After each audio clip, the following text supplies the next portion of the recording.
Hello and welcome to the unboxing of the XP Pen Star G640 graphic tablet.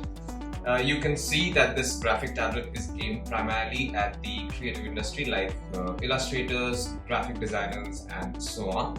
There's a nice illustration on top, and this is what the graphic tablet is going to look like. There's some information at the back. The active area is 6 by 4 inches. The pressure sensitivity is 8192 levels, and this is it. This is what you find inside this particular box. We have a warranty card. Let me give it a look. We have a warranty card. You have this. Yes, this is a user manual for this particular quick start guide for this graphic pen. You should read it at least once. And this is a thank you note from XP Pen. That's great. It's a great thing. This is the connecting cable. This is a micro USB cable that you can see. So this is the wire that you use to connect the tablet to a laptop or a desktop.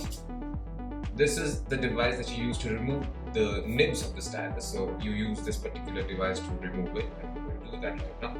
This is the device, and there are I think around 20 extra nibs in this particular tiny tablet.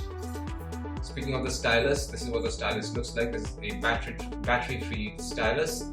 This stylus is designed to emulate the functionalities of a mouse. So the touching the surface of the graphic tablet with this particular nib counts as the left mouse click, and these two can be programmed to do a lot of different functions once you install the driver.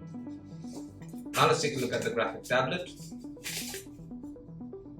So this is it. This is what the graphic tablet looks like. This is a 6 inch by 4 inch dimension. It's really thin. This is 2 millimeters in thickness. So yeah, this is it. This is what you find inside the box containing the XP Pen Star G640 graphic tablet. Thank you for watching.